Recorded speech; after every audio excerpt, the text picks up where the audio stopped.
Vamos a continuar esta noche con nuestro estudio de los Filipenses. Vamos a Filipenses 3. Vayan buscándolo ahí en su Biblia, Filipenses 3.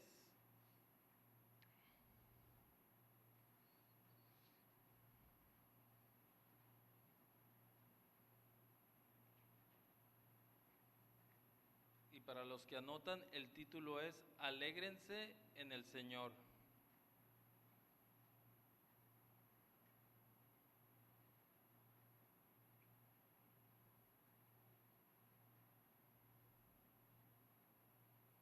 Que si estamos listos, acompáñenme a orar. Vamos a poner esta palabra en las manos del Señor para que Él hable a nuestras vidas. Acompáñenme a orar. Señor, te damos gracias, Padre, hoy por este día. Señor, te damos gracias por tu amor, Señor, por tu misericordia, por todo lo que has hecho por nosotros, Señor. Hoy estamos aquí reunidos, Señor, para aprender más de tu palabra, Señor. Te damos gracias, Padre, porque tú has sido bueno con nosotros, Señor, y estamos dispuestos, Señor, a escuchar tu palabra, Señor, a aprender más de ti, Señor.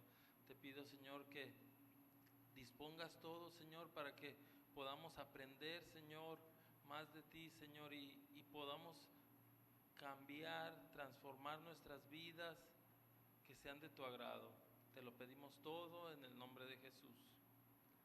Amén. Muy bien, entonces ya estamos ahí en Filipenses 3. Vamos a leer del 1 al 11 para entrar en este estudio. Y dice el 1: mis amados hermanos, pase lo que pase, se los estoy leyendo en la Nueva Traducción Viviente. Pase lo que pase, alégrense en el Señor. Nunca me canso de decirles estas cosas y lo hago para proteger su fe. Cuídense de esos perros, de esa gente que hace lo malo, esos mutiladores que les dicen que deben circuncidarse para ser salvos.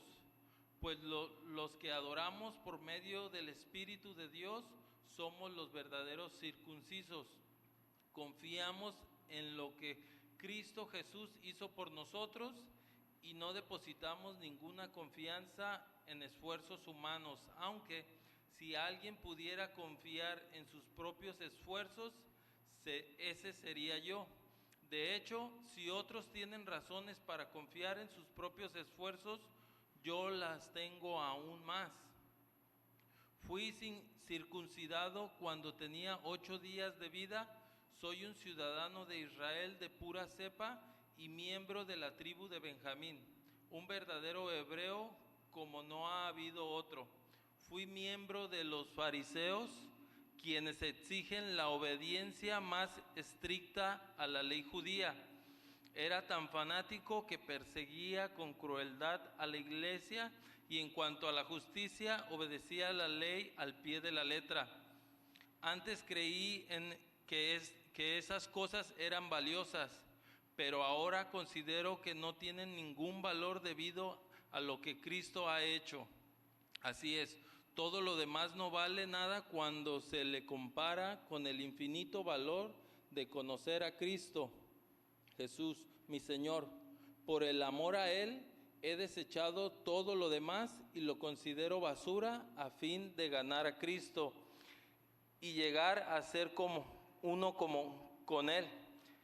Ya no me apoyo en mi propia justicia por medio de obedecer la ley, más bien llego a ser justo por medio de la fe en Cristo, pues la forma en que Dios nos hace justos delante de Él se basa en la fe. Quiero conocer a Cristo y experimentar el gran poder que lo llevó de los muertos. Quiero sufrir con Él y participar de su muerte para poder experimentar de una u otra manera la resurrección de los muertos. Muy bien. Entonces aquí Pablo comienza este capítulo con esta introducción hacia un nuevo tema. Ya lo que estudiamos en los primeros capítulos 1 y 2, aquí ya Pablo les está dando, y más a lo que vimos la semana pasada, ya les está dando el comienzo a un nuevo tema que es el gozo que nos produce tener una relación con el Señor, por eso el título. Y esa relación es una relación profunda en Cristo. Y Pablo ahí vamos a ir desarrollando todos estos versículos y vamos a ver por qué se refiere Pablo en todo lo que pudimos leer ahí, que el gozo del Señor es lo más importante. Recuerden, para ponerlo en contexto, quizás algunos no estuvieron aquí, esta carta es dirigida a la iglesia de los filipenses, que está en Filipos. Normalmente todas las cartas, obviamente es una carta, no se escribe en la ciudad donde se va a enviar la carta. Normalmente tú escribes por decir, de aquí de Estados Unidos a México se escriben las cartas. En este caso, Pablo estaba en Roma. Pablo estaba en Roma y estaba siendo preso, estaba a punto de ser enjuiciado. Por eso es que en el primer versículo dice: por lo demás, hermanos, la nueva traducción viviente dice: mis amados hermanos, pase lo que pase. Y por lo demás está dando un punto y coma, diciendo: por todo lo que ya hablamos en los capítulos anteriores, todas esas cosas, incluyendo su encarcelamiento, lo que ha sufrido, las cosas que han pasado, dice, todo eso es atrás y ahora vamos al gozo del Señor. Todo eso que les conté, ahora lo vamos a enfocar en el gozo del Señor. Todo eso que yo les estoy contando, mi sufrimiento, no son nada comparados con el gozo del Señor. Gozaos en el Señor. Alégrense, dice la nueva traducción viviente, una alegría en el Señor. Y luego dice: a mí no me es molesto el escribirles las cosas, y para vosotros es seguro. Aquí Pablo les está diciendo: a pesar de mi situación, yo les escribo y les escribo y les escribo. No me importa lo que a mí me está pasando, no importa lo demás. Este es mi gozo, ministrar a la iglesia, hablarle a la iglesia. Y en distintas cartas lo podemos ver de esta manera, donde decía: por lo demás. O sea, les hablaba a la iglesia y les decía: tienen que cambiar, tienen que hacer esto, esta situación está pasando con ustedes. Recuerden que cada iglesia tenía distintas situaciones. Entonces les decía y luego se decía: por todo esto o por lo demás, pase lo que pase, gozaos en el Señor. En Efesios 6:10 le dice: por lo demás, hermanos míos, confortaos en el Señor y en la potencia de su fortaleza. Y esa fue escrita a la iglesia de Éfeso. Entonces ahí dice: nunca me canso de decirles estas cosas y lo hago para proteger su fe. Recordemos que los capítulos anteriores, en la clase que vimos la vez pasada, Pablo les estaba describiendo el sufrimiento también de los otros hermanos, el sufrimiento que él estaba teniendo. Pero dice: todas estas cosas lo hago, no importa lo que me esté pasando a mí, lo hago por ustedes, para protegerlos a ustedes, para advertirlos. Y el segundo, vamos ahí al versículo 2, dice Filipenses 3:2. Entonces ya después de que les dijo: gozaos en el Señor, viene la advertencia. En el 2 dice: guardaos de los perros, guardaos de los malos obreros, guardaos de los mutiladores del cuerpo. Y aquí tenemos que enfatizar que hoy en día, pues esta palabra aún en algunas partes es fuerte, llamar a una persona perros. Hasta me siento así como, de que estoy diciendo la palabra. Si oye, es una palabra fuerte decirle a una persona perro. Quizás hoy en día aquí en Estados Unidos pues no es tan dura, porque pues ya sabe, un perro, una mascota aquí tiene una vida mejor que muchos humanos. ya existen hoy hoteles para mascotas, tienen su spa donde pueden irse a relajar, a que les hagan el pelo, a que los chiquien, les corten las uñas, les compran sus cadenas. Hay perros que los traen hasta con cadenas de oro, pero en este concepto aquí de Pablo no es así.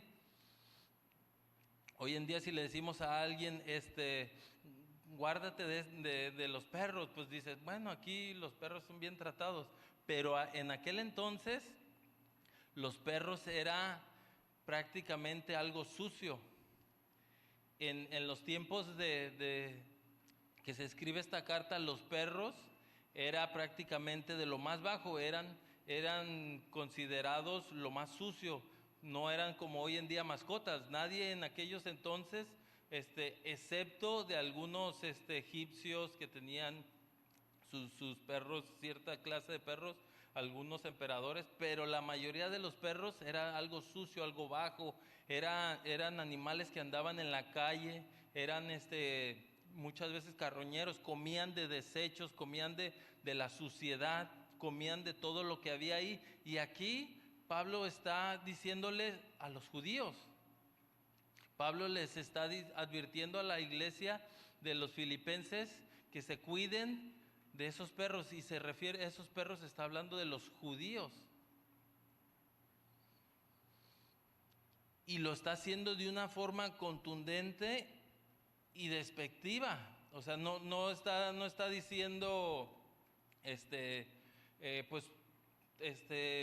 aléjense un poquito, no, dicen cuídense, tengan cuidado, tengan sus precauciones de esos perros, de esos judíos.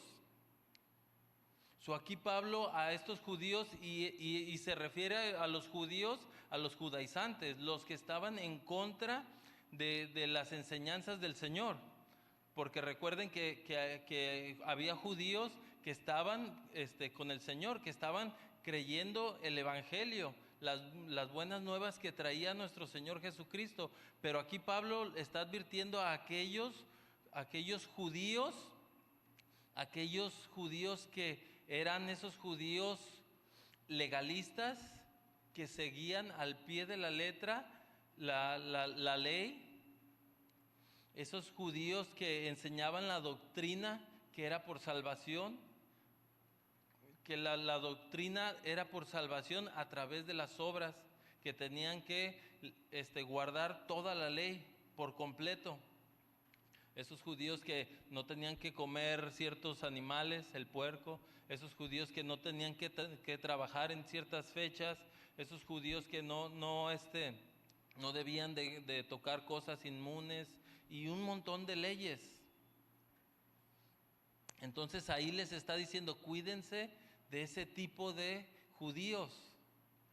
¿Por qué? Porque ellos estaban en contra de lo que estaba enseñando el Señor. Recuerden, para este tiempo el Señor ya había partido. Ya se estaba enseñando en las iglesias, se estaba compartiendo las buenas nuevas. Luego más adelante les dice, luego los llama malos obreros, los describe como unos obreros de la maldad, porque cualquier intento de agradar a Dios con esfuerzos propios y desviar la atención de Cristo y la redención, ellos querían desviar la mirada del Señor Jesucristo, lo cual era por gracia, que nosotros no somos dignos de nada, sino que teníamos que hacer obras conforme a la ley. Luego los llama mutiladores. Imagínense que te digan mutilador, mutiladores. Y esta palabra mutiladores los compara con los profetas de Baal y todo el pueblo pagano. Porque si, anótenlo nada más ahí, si lo leen en Primera de Reyes 18:28, ahí nos habla cómo los profetas de Baal se literalmente se cortaban el cuerpo hasta que sangraran para ofrecer ese ritual a los dioses. obviamente al dios Baal. Entonces ellos se mutilaban, se cortaban, se hacían daño, y aquí los está comparando con ellos. Les dice mutiladores. ¿Por qué? Porque acuérdense que en aquellos tiempos ellos creían acerca de seguir la ley, y dentro de la ley estaba la circuncisión de todo creyente.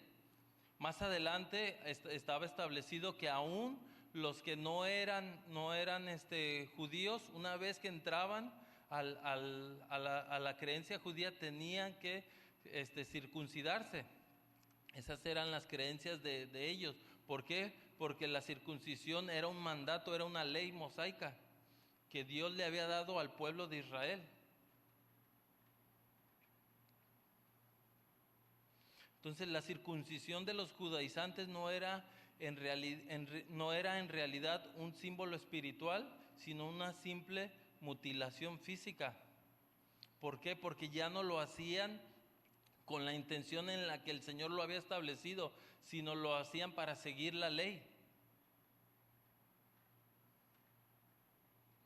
Y vamos ahí al 3, acompáñenme al 3. Dice el 3: porque nosotros somos la circuncisión, los que en espíritu servimos a Dios y nos gloriamos en Cristo Jesús, no teniendo confianza en la carne. Y en la Nueva Traducción Viviente dice: pues los que adoramos por medio del Espíritu de Dios somos los verdaderos circuncisos. Ahí Pablo les estaba diciendo: no se preocupen, no es algo que te aleja, no es algo que tiene que ser una regla. Aquí dice: esta es la nueva circuncisión, los que adoran a Jesús en espíritu y en verdad. ¿Por qué? Porque dice: confiamos en lo que Cristo Jesús hizo por nosotros. Por eso es que ya todas estas leyes mosaicas venían a ser una ley por un ritual, por una religiosidad, y no por algo que se sentía, por algo que querían hacer para agradar al Señor. Dice: no depositamos ninguna confianza en esfuerzos humanos, porque si nosotros cumplimos toda la ley, eso lo estamos haciendo en nuestras fuerzas. Es bueno seguir los mandamientos, es bueno seguir la palabra y obedecer las leyes del Señor, pero muchas veces nos confiamos tanto en obedecer, en decir: voy a ir a la iglesia, voy a servir, voy a hacer esto, voy a hacer aquello, levantar las manos. O sea, esto se convierte muchas veces también en una ley de la iglesia cristiana, el que tienes que levantar las manos, que si no levantas las manos, algo está pasando. Ir a ese hermano, yo lo he notado que alaba al Señor y nunca levanta las manos, pero el otro hermano que sí las levanta, quizás está levantando las manos, pero está allá pensando en qué va a comer. Entonces muchas veces nosotros mismos nos volvemos legalistas, en que pensamos que todos los que entran aquí tienen que levantar sus manos cuando están cantando, que todos aquí tienen que aplaudir. O sea, es algo que tiene que salir del corazón. ¿De qué nos sirve que todos levanten las manos si muchos pueden que estén en otro lado? Están levantando las manos con los ojos cerrados, pero estamos pensando en: mañana me toca hacer esto, tengo que hacer aquello. Y puede ser que otra persona de dentro de él sienta que no es merecedor de levantar las manos al Señor. ¿Sí? Entonces esto es lo que tenemos que cuidar hoy en día. Quizás hoy en día nosotros no es la ley la circuncisión o cuidar el sábado, pero sí tenemos que cuidar las nuevas leyes que hoy en día la iglesia ha establecido, que bueno, por hoy yo que no vengo de corbata y voy a compartir.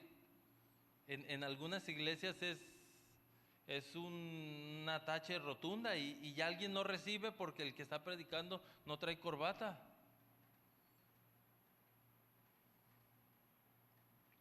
Y toda esta ley de la circuncisión la pueden ver en Génesis 17. Así que apúntenlo ahí porque no puedo detenerme en explicar todo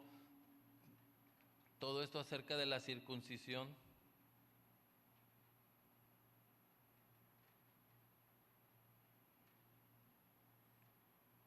Y luego dice, en espíritu servimos a Dios. Y esta palabra servir significa adorar, no en un servicio que hacemos de quizás de urgier, quizás de limpiar los baños, de maestro, no, sino se está especificando este servicio significa adorar, sino más bien en espíritu adoramos a Dios.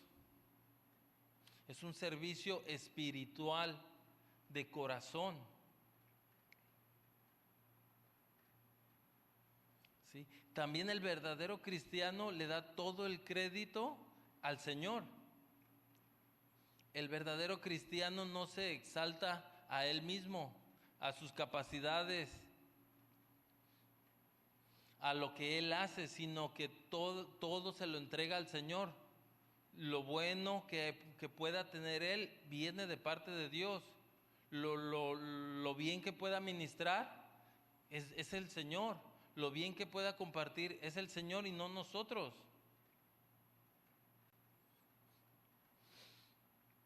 Y dice aquí la palabra, nos gloriamos. Esta palabra gloriamos no es que nosotros nos resaltemos, que nosotros digamos que somos dignos, sino esta palabra gloriarnos es regocijarnos. Es un gozo rebosante, abundante.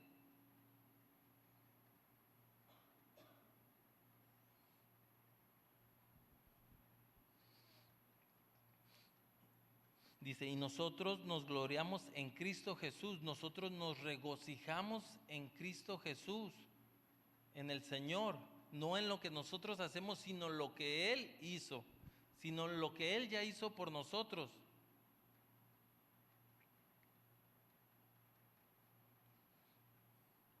No teniendo confianza en la carne. Aquí Pablo se refiere a la condición humana, no redimida, porque muchas veces tratamos de exaltar los logros individuales. Los judíos depositaban toda su confianza en la ley, en seguir paso a paso cada ley, en que tenían que al pie de la letra, eran rigurosos en seguir la ley. Entre ellos mismos estaban nada más viendo a ver quién infringía la ley. ¿Sí? No les importaba la razón, al mismo Señor le reclamaron muchas veces por qué sanaba enfermos en el día de reposo, por qué hacía cosas, por qué comían sus discípulos con las manos sucias, por qué hacían todas estas cosas que estaban en la ley. Dice el 4, vamos ahí al 4. Dice, aunque yo tengo también de qué confiarme en la carne. Aquí está hablando Pablo, dice, aunque yo tengo también de qué confiarme en la carne. Si alguno piensa que tiene de qué confiar en la carne, yo más. Circuncidado al 8º día, del linaje de Israel, de la tribu de Benjamín, hebreo de hebreos, y en cuanto a la ley, fariseo. El 6 dice, en cuanto al celo, perseguidor de la iglesia. En cuanto a la justicia, que es la ley, irreprensible.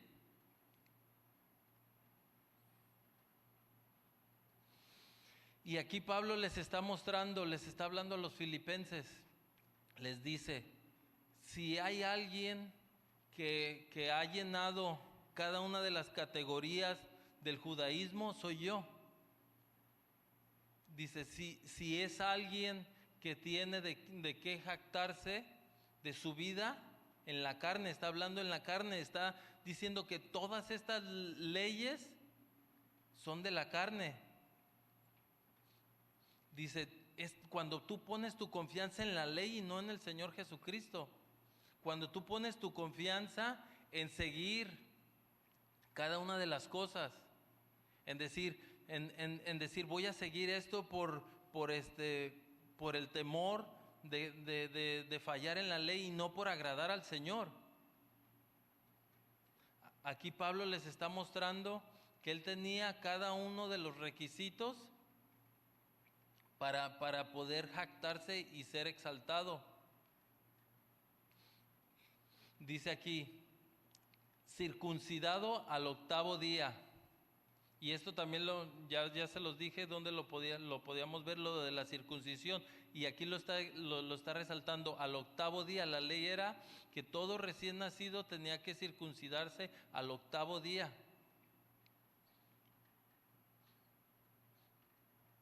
Luego dice, del linaje de Israel. Y aquí Israel no quiere decir la nación de Israel. Aquí se está refiriendo a Israel, que fue cambiado su nombre. De Jacobo fue cambiado a Israel. Entonces se está refiriendo no del linaje de la nación de Israel, sino del linaje de Jacobo. O sea, está hablando que es linaje del padre de Abraham. Recuerden que ellos lo nombraban nuestro padre Abraham. Entonces él está diciendo, yo vengo de este linaje de Jacobo. Y luego lo resalta aún más, de la tribu de Benjamín.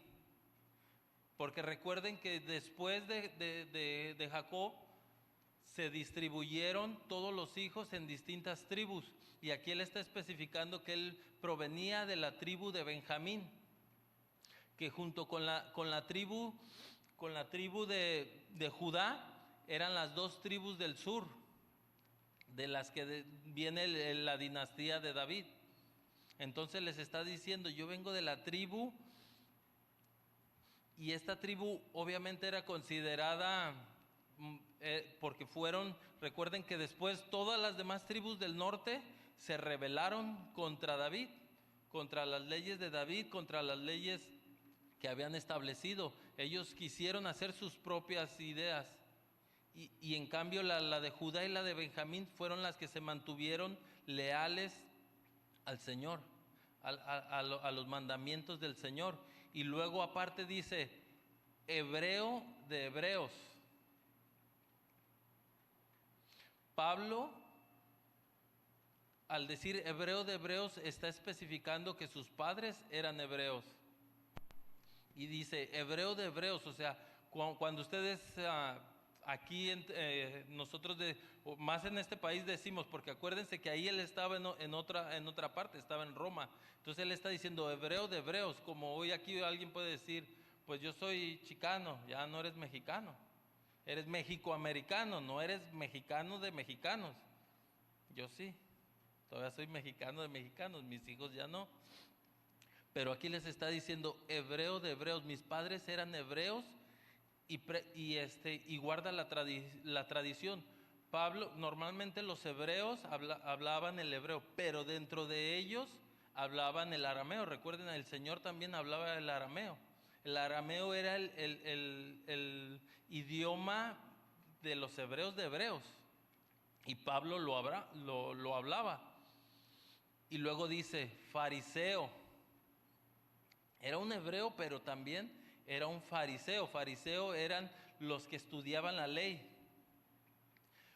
Fariseo, quienes son los fundamentalistas legalistas del judaísmo, cuyo celo para hacer la aplicación directa de las escrituras del Antiguo Testamento, o sea, hace toda la ley, y la vida diaria en un sistema de tradiciones. Recuerden que estos fariseos fueron los que persiguieron al Señor, los que estaban detrás del Señor, los que estaban buscando atrapar al Señor. Entonces Pablo les está diciendo, yo era un fariseo con todas. Está dando aquí todo el repertorio de lo que Pablo poseía. Luego les dice del celo, en cuanto a celo, perseguidor de la iglesia. Y aquí la palabra celo es envidiar, tener el calor, tener al calor los sentimientos a favor o en contra, ser celoso. Entonces él tenía un fervor por la ley. Por eso dice aquí, perseguidor de la iglesia. ¿De qué iglesia? De la nueva iglesia que había formado el Señor. Recuerden que Pablo era un perseguidor, era un asesino de cristianos. Recuerden que Pablo iba con las autoridades a pedir cartas para ir a perseguir, a atrapar cristianos.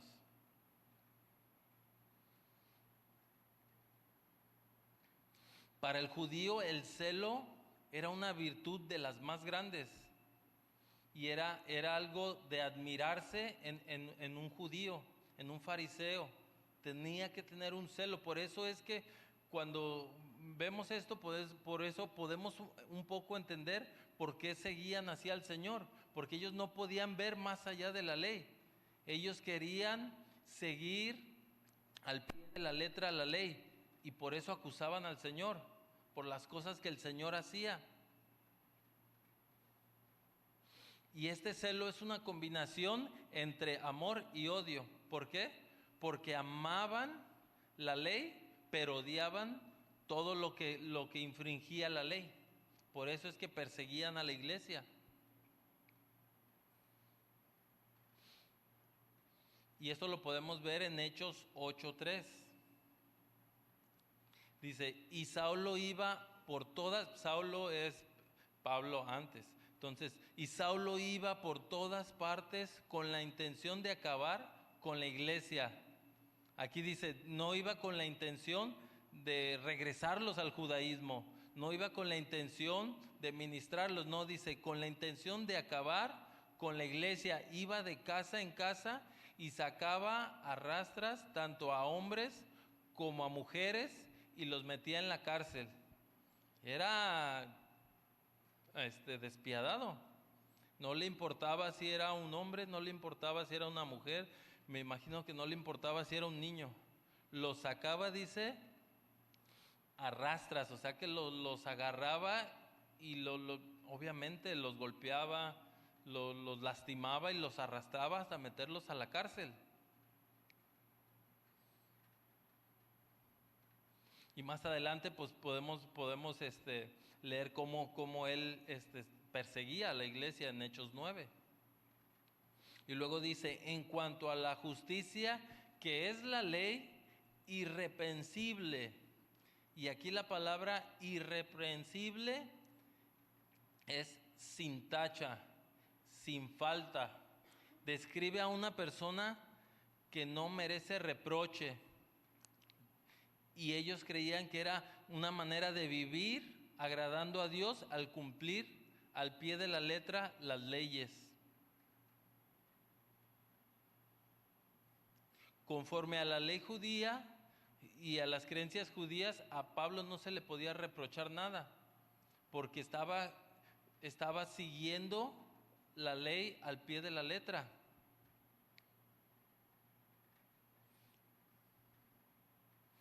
Y dice en el 7, vamos al 7. Pero cuántas cosas eran para mí ganancia, las he estimado como pérdida por amor a Cristo. 7. Pero cuántas cosas eran para mí ganancia, las he estimado como pérdida por amor de Cristo. Todo ese repertorio de cosas que Pablo, esos títulos, y esto va para nosotros.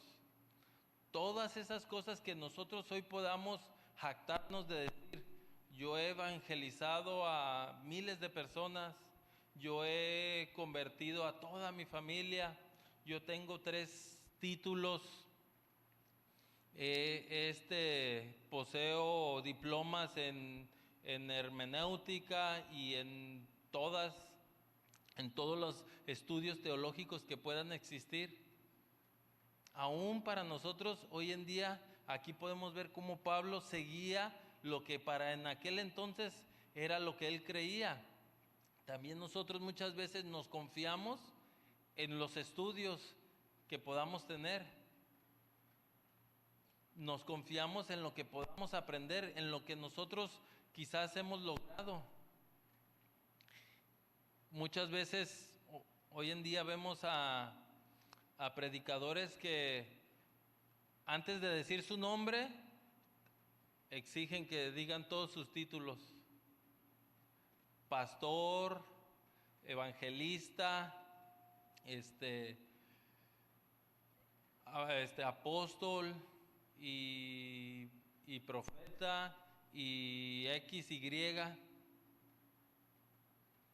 Y aquí Pablo, ¿qué nos está diciendo? Pero cuántas cosas eran para mi ganancia, y eso lo tenemos que ver para nosotros.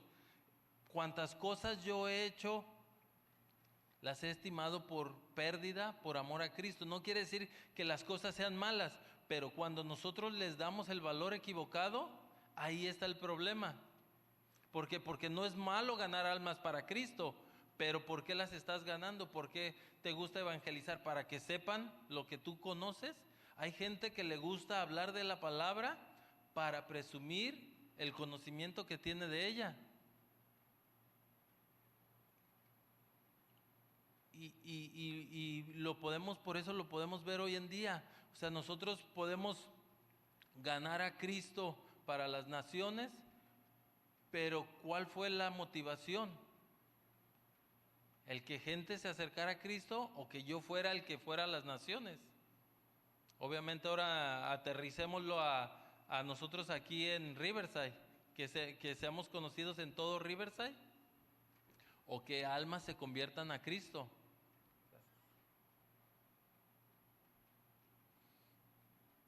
Y aquí Pablo dice, las he estimado como pérdida. Dice, todo eso, todos mis logros, todo lo que yo pueda jactarme, no es nada, es pérdida, no sirve, es basura. Porque pérdida, no se pierde algo que no se tiene, ¿sí? Tú no pierdes $100 si no los tienes, ¿no? Si no es algo que ganaste, es algo que adquiriste, lo perdiste. No puedes perder un carro si no lo tienes. Se me perdió un anillo, ¿y cuándo lo tenías? No, pues es que no tengo un anillo. Entonces, ¿cómo lo perdiste? ¿Sí? Dice, todo esto que yo he ganado es una pérdida por amor a Cristo, por lo que el Señor ha hecho. Y en la Nueva Traducción Viviente dice, antes creí que esas cosas eran valiosas.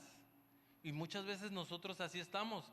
Creemos que ciertas cosas que hacíamos eran para la gloria de Dios, eran valiosas. Creíamos muchas veces en ciertas cosas, pero una vez que comenzamos a profundizar en la palabra nos va abriendo los ojos y vemos que muchas de las cosas que hacíamos para nosotros eran valiosas, pero dice, ahora considero que no tienen ningún valor debido a lo que Cristo ha hecho. ¿Y qué fue lo que hizo el Señor? Pues nada más morir en la cruz por cada uno de nosotros, nada más. Dice, así es, todo lo demás no vale nada cuando se le compara con el infinito valor de conocer a Cristo Jesús, mi Señor. Por amor a Él he desechado todo lo demás y considero basura a fin de ganar a Cristo. Aquí podemos ver por qué Pablo no le importaba lo que estaba pasando con su vida. Porque él podría, imagínense, él era alguien en los niveles de aquel entonces, era alguien influyente. Él tenía las influencias quizás para ser liberado de la cárcel, pero él jamás usó nada de eso para estar libre, sino que él lo entregó todo por el Señor, no le importó aún perder su vida.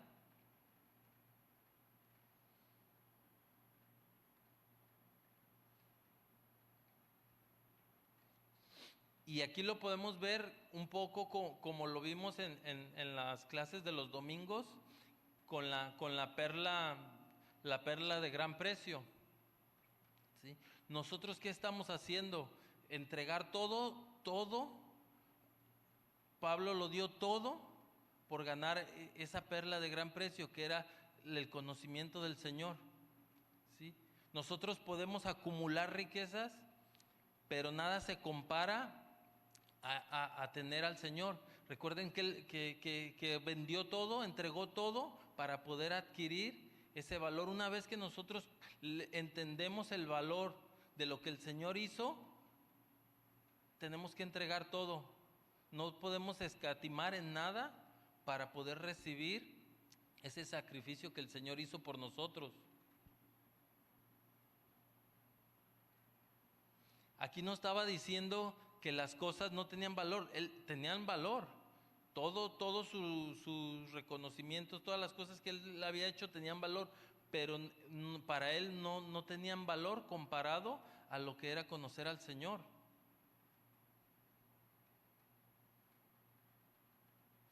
Aquí Pablo pone una relación personal con Cristo Jesús en el centro. Para él, la relación que tenía con el Señor era el centro de su vida. Él se gozaba en aceptar todo lo que le pasaba con tal de que esa relación no sufriera daño. ¿Por qué? Porque a nosotros nos puede pasar que estamos bien con el Señor y todo está bien.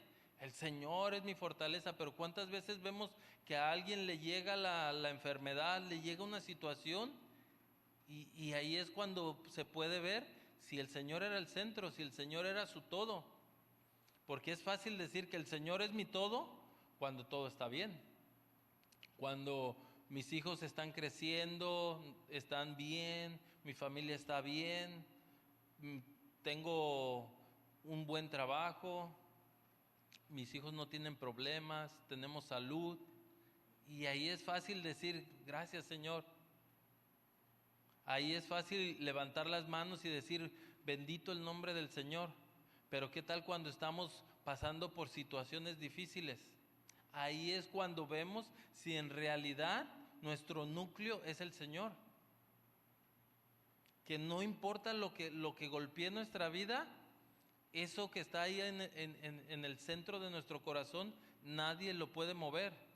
Ni aún tu familia, tus hijos, la pérdida de tus hijos, la pérdida de tu esposo, la pérdida de tus padres, nada puede mover eso que está en el centro, que es el Señor.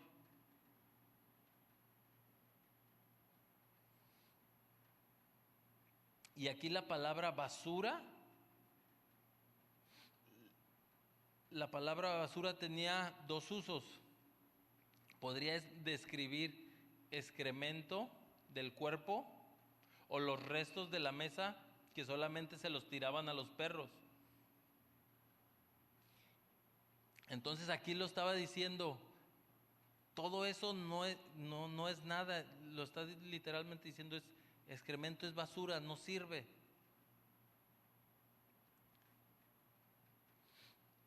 Por lo que es basura, por lo que el Señor ha hecho en mi vida, lo que Jesús hizo en él. Recuerden que hizo el Señor, completamente lo cambió. Por eso es que Pablo era como él era. Recuerden, ya vimos todo lo que él era, perseguidor de la iglesia. Y en uno de sus trayectos el Señor cambió su vida. El Señor lo transformó. Recuerden que le quitó la vista, tuvo que confiar en el Señor para recuperar la vista. Alguien que perseguía a la iglesia, el Señor prácticamente lo tuvo que tumbar de ese lugar en el que él creía estar. Y muchas veces eso puede pasar en nuestras vidas.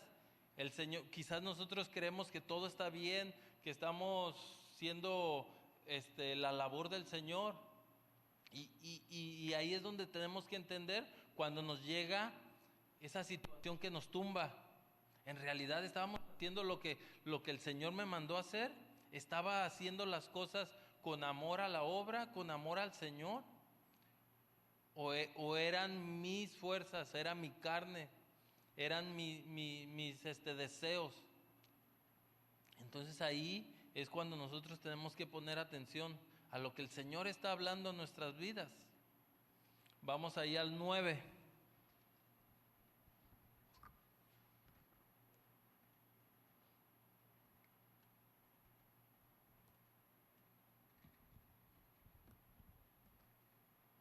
Dice ahí el 9.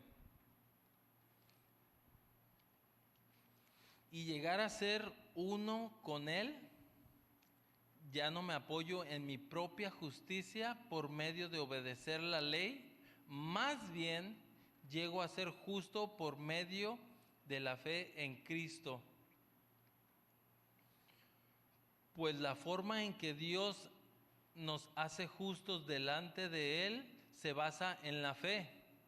Quiero conocer a Cristo y experimentar el gran poder que lo levantó de los muertos. Quiero sufrir con Él y participar de su muerte para poder experimentar de una o de otra manera la resurrección de los muertos. Aquí en el 9 dice, los beneficios espirituales que recibimos. Una vez que nosotros dejamos de ser lo que nosotros queremos hacer. Sí, tenemos que obedecer la ley, pero tenemos que entregarnos al Señor. Esos beneficios que recibimos de parte del Señor cambian nuestra vida. Ya no es nuestra justicia, ya no es nuestra ley, ya no es lo que nosotros creemos, sino lo que Cristo cree, lo que Cristo ha formado y forma en nosotros. Y dice, y sea hallado en Él, en el Señor. El fundamento de su vida ya era el Señor. Tanto así que lo llega a comparar, dice aquí, quiero sufrir con Él y participar de su muerte, para poder experimentar de una manera o de otra la resurrección de los muertos. Aquí Pablo está diciendo, yo quiero ser parte del Señor. Sí, obviamente hoy en día nuestra vida no tiene que ser fatigada, no tiene que ser lastimada, no tenemos que ser crucificados, pero no crucificamos nuestro cuerpo, literalmente, crucificamos nuestra carne. ¿Sí? Somos partícipes del sacrificio del Señor al nosotros sacrificar nuestros gustos, al nosotros sacrificar nuestras preferencias muchas veces, nuestras ideas. Nosotros tenemos que crucificar todo lo que nosotros creemos. Muchas veces nuestros pensamientos, ya no es nuestro pensamiento, muchas veces creemos que así es. Tenemos que dejarlo ahí y ver lo que el Señor hizo, la palabra, ahí está. Tenemos que, ya no es nuestra idea, es lo que dice el Señor, ya no son nuestros pensamientos, ya no podemos hablar lo que a nosotros nos gustaba hablar, tenemos que cambiar completamente, cambiar la forma en que hablamos, que pensamos, en que vemos las cosas.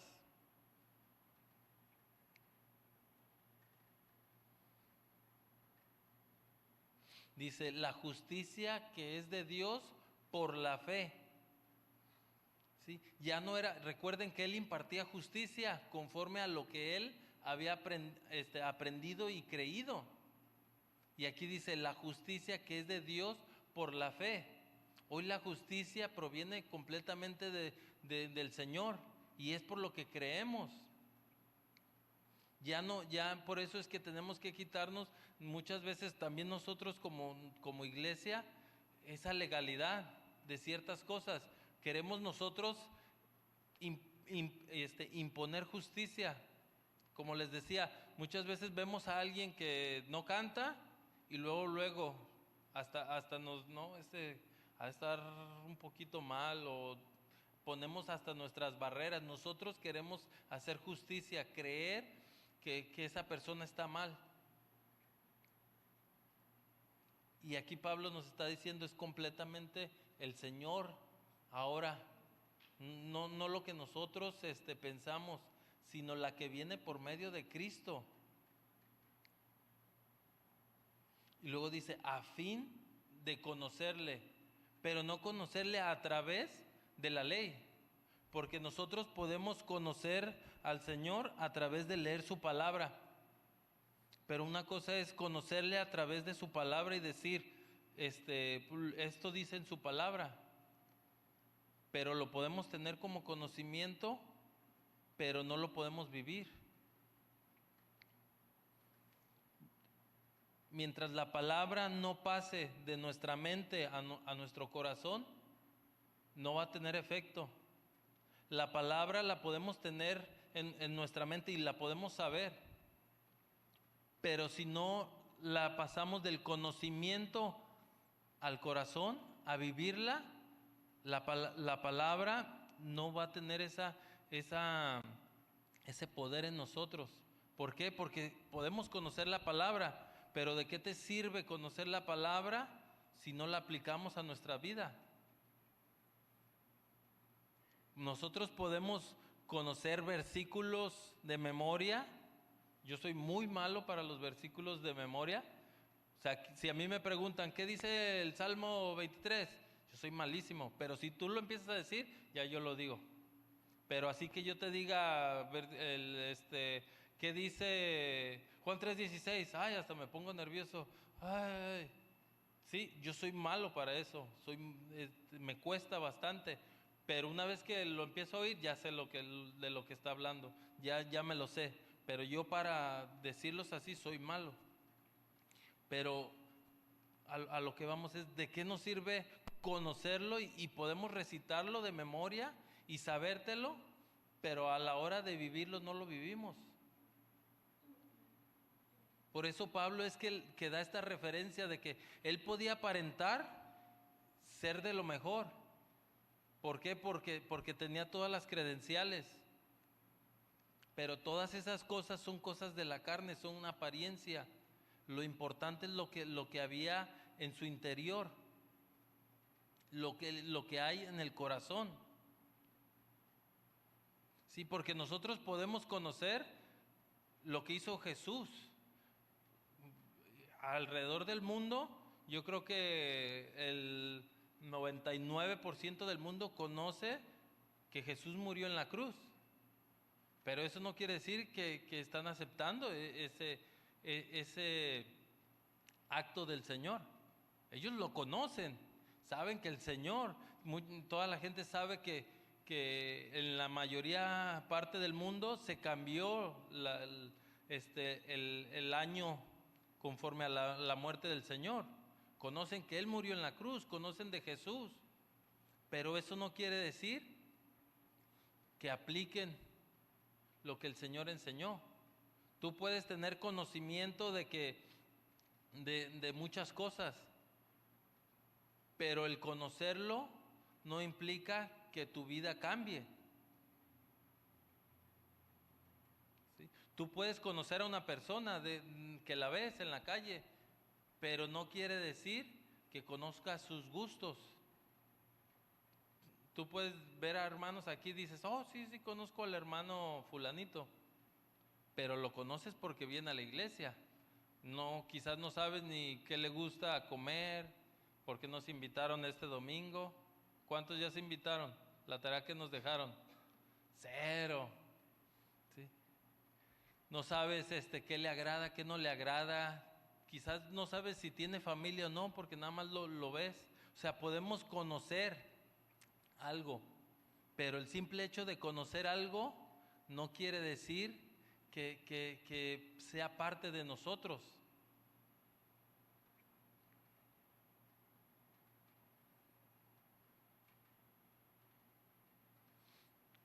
Dice, y el poder de resurrección, el conocer a Jesús significa el conocer este poder, la vida que es imputada a nosotros ahora. ¿Sí? El poder de su resurrección es en nosotros. ¿Sí? El hecho de que Jesús resucitara recuerden, si Él no hubiera resucitado, yo creo que hoy todo fuera diferente. Y ahí está el poder, no solamente en que entregó su vida, porque podría haber entregado su vida y quedado ahí. Y entonces simplemente fue alguien que creyó en algo y murió, entregó su vida, lo dio todo por lo que él creía. Pero el poder existe, el poder viene en la resurrección. El que él venció a la muerte, no se quedó ahí, venció a la muerte para que hoy nosotros podamos también vencer a esta muerte, no nada más física, sino también a la muerte espiritual. Hoy su resurrección nos ha dado vida. Obviamente vida en la carne, cuando llegue el fin de nuestros días, no vamos a quedar ahí. También nosotros seremos resucitados juntamente con Él.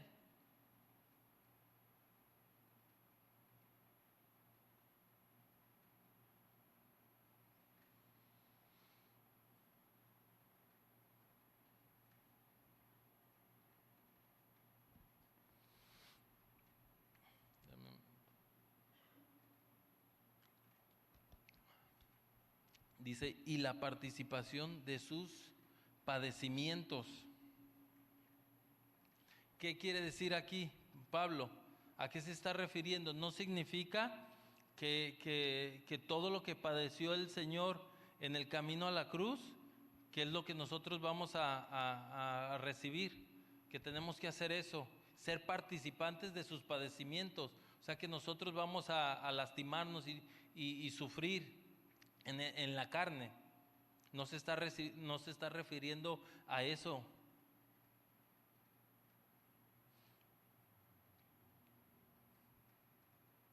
¿Sí? Aquí a lo que se está refiriendo, que nosotros somos participantes de sus padecimientos, no se está refiriendo en que nosotros vamos a lastimarnos, sino que nosotros, al cambiar nuestra vida, somos parte de lo que el Señor sufrió. Nosotros estamos recibiendo el favor inmerecido que Él lo tomó. Entonces nosotros somos parte. Una vez que tú aceptas al Señor, eres parte de ese sacrificio, en el sentido de que no fue en vano, en el sentido de que todo lo que el Señor entregó, nosotros hoy somos parte de lo que el Señor vino a dar. El Señor dio la vida por cada uno de nosotros, pero no todos son partícipes. ¿Por qué? Porque no todos lo aceptan. El Señor entregó su vida por cada uno de nosotros. Él sufrió por cada uno de nosotros, pero no todos somos partícipes. Todos, la mayoría, conocen de lo que Él sufrió, pero nosotros nos volvemos partícipes una vez que lo aceptamos, que aceptamos al Señor en nuestro corazón. Somos parte de ese sacrificio. No que nosotros hayamos hecho algo, sino que nosotros recibimos el sacrificio de lo que el Señor hizo. Cuando alguien cocina y te da un plato de lo que comió, tú eres parte de ese platillo, de lo que se preparó. No quiere decir que tú lo cocinaste, sino que tú lo probaste. Igualmente a eso se está refiriendo. Nosotros somos partícipes de recibir ese milagro que el Señor hizo por cada uno de nosotros.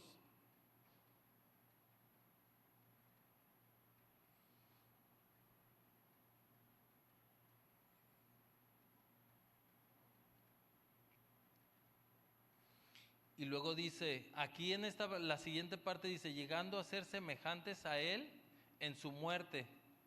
Y aquí lo especifica más al tiempo de ellos, porque en aquel entonces, una vez que tú te declarabas seguidor de Cristo, la mayoría de ellos, recuerden lo que les compartí el otro día, la mayoría de todos los seguidores de Cristo eran perseguidos y asesinados.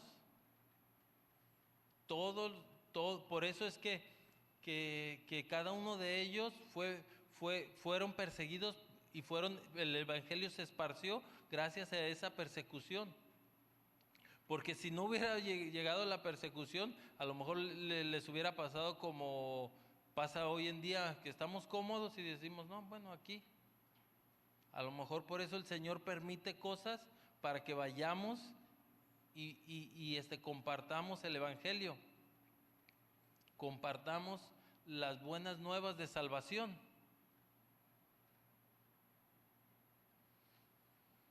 Dice, si en alguna manera llegase a la resurrección de entre los muertos,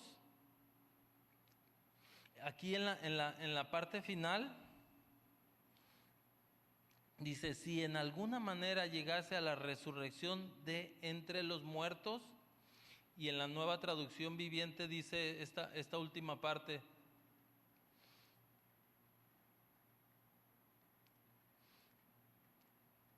dice, quiero sufrir con Él y participar de su muerte para poder experimentar de una o de otra manera la resurrección de los muertos. Quiero ser parte de lo que el Señor ya hizo.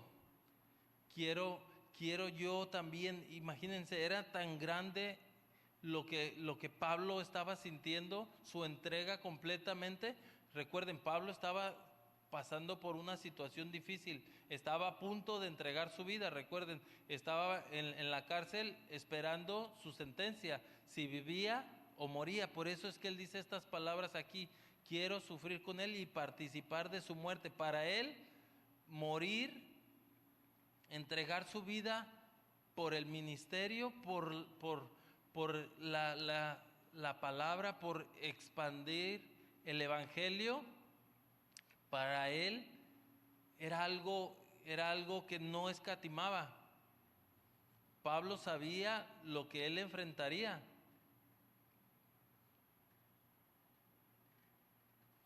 Pablo sabía el sufrimiento, no era algo ajeno para él. Desde el momento en que Pablo entregó su vida al Señor, prácticamente no paró de sufrir. A cada ciudad, a cada parte donde iba, enfrentaba persecución, recuerden que en las otras clases vimos cómo fue golpeado, encarcelado. Recuerden, la cárcel de aquel entonces no era como la de hoy en día. No era una cárcel, bueno, aquí en los Estados Unidos es un poquito más controlado, pero en nuestros países sí sufren y ciertas situaciones. En aquel entonces no había reglas, no había lineamientos cuando alguien era preso, eran prácticamente torturados. Y aquí Pablo les está diciendo, todas estas cosas no me importan, porque yo quiero ser partícipe de mi vida, la voy a entregar por el Señor, porque yo sé que Él la levantará. Dice, no me importa perder mi vida, porque yo sé que el Señor me resucitará. Yo quiero ser partícipe de ese momento en el que el Señor me levante de la muerte. Él sabía que su vida no iba a quedar ahí. Él sabía que el Señor lo levantaría de entre los muertos. De igual manera a cada uno de nosotros, si nosotros entregamos nuestra vida, tenemos garantizado que no quedará ahí. Nuestro cuerpo sí quedará ahí sin movimiento, pero nosotros seremos levantados, nuestro espíritu será levantado con el Señor y seremos parte de Él. Por eso seremos partícipes de la resurrección. Así como el Señor resucitó, también nosotros, el Señor nos resucitará a los que recibimos ese regalo inmerecido. Amén. Muy bien, vamos a dejarlo hasta aquí. Nos quedamos en el 11. La siguiente clase seguimos. Así que vamos a orar. Acompáñenme a orar y a poner esto en las manos del Señor. Señor, te damos gracias, Padre, por tu palabra, Señor. Gracias por lo que tú hablaste hoy, Señor. Te pido que sea de bendición, Señor, para cada uno de nosotros, Señor, que podamos, Señor, gozarnos, Señor, en lo que tú hiciste, Señor. No, que ese gozo sea en lo que tú ya has hecho por nosotros, Señor. No en lo que nosotros podamos hacer, las cosas que nosotros podamos lograr, Señor, que nuestro gozo provenga, Señor, de lo que tú hiciste, Señor, en la cruz del Calvario, en que tú, Señor, resucitaste para darnos vida, Señor. Te damos gracias, Padre, y te pedimos que tú esta palabra, Señor, la pongas en nuestro corazón y nosotros hagamos la labor de seguir al pie de la letra, Señor, lo que tú enseñaste, Señor. Que nuestra vida, Señor, día a día, Señor, caminemos conforme, Señor, a lo que tú mandas, Señor, a lo que tú dispones para nosotros, Señor. Te damos gracias, Señor, y te pedimos por cada uno de los que estamos aquí, Señor. Llévanos también con bien a nuestro hogar, Señor, y que podamos gozarnos, Señor, a pesar de lo que está pasando allá afuera, Señor, a pesar de lo que pueda yo estar viviendo en mi hogar, en mi familia, Señor, a pesar de lo que yo pueda estar sufriendo quizás en mi cuerpo, en mi enfermedad, en cualquier situación que esté pasando, Señor, yo pueda gozarme, Señor, y que nada me quite ese gozo que es el conocerte, Señor, el conocer lo que tú has hecho. Te damos gracias día a día y te entregamos a ti toda la gloria y la honra. En el nombre de Jesús. Amén. Muy bien. Buenas noches a todos. Vayan con bien, con cuidado, y nos vemos aquí el domingo en punto de las 4 de la tarde. Que pasen buenas noches.